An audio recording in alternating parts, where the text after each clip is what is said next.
ড্রোনের সঙ্গে fire fight করছে রোবটিক কুকুর, এমনই এক ভিডিওতে ভাইরাল চীনা সামাজিক যোগাযোগ মাধ্যম।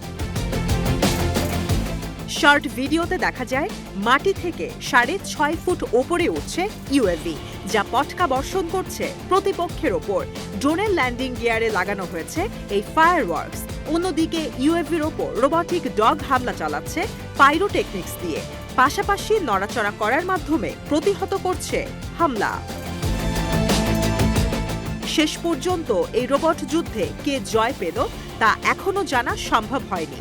সাউথ চায়না মর্নিং পোস্টের প্রতিবেদন বলছে, ভিডিওটি কে তৈরি করেছে তা এখনো জানা সম্ভব হয়নি।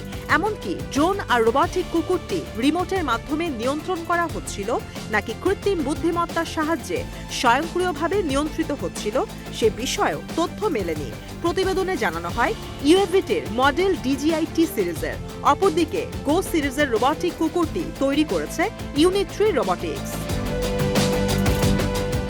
আধুনিক কালের যুদ্ধে সমরাস্ত্র হিসেবে জনপ্রিয় হচ্ছে ড্রোন।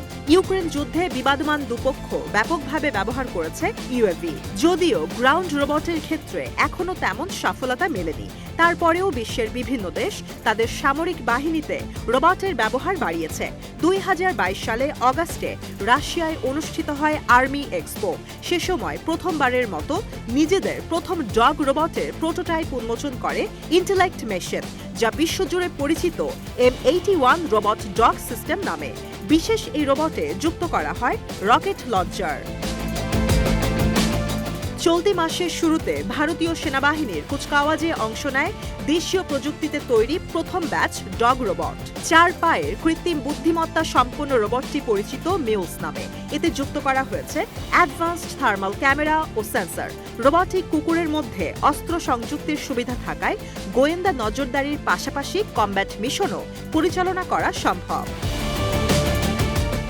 এর আগে গেল অক্টোবরে সামরিক বাহিনীতে AI সম্পন্ন রোবটিক ডগ যুক্ত করে যুক্তরাষ্ট্র, যা military.com-কে নিশ্চিত করেন দেশটির সেনাবাহিনীর শীর্ষ কর্মকর্তা। কয়েক সপ্তাহ আগে সৌদি আরবে মহড়ায় অংশ নেয় রোবটটি। 4 পাই আনম্যান্ড গ্রাউন্ড ভেহিকলটিতে যুক্ত করা হয়েছে M16 রাইফেল। পিছিয়ে নেই চীনও। গোল্ডেন ড্রাগন ড্রিল 2024-এ অংশগ্রহণের সময় পিপলস লিবারেশন আর্মি প্রদর্শন করে বেশ কিছু মিলিটারি রোবট, যেখানে দেখা গেছে রিমোট কন্ট্রোলড রোবটিক ডগ। বিশেষ এই রোবটেও যুক্ত করা হয়েছে অ্যাসল্ট রাইফেল।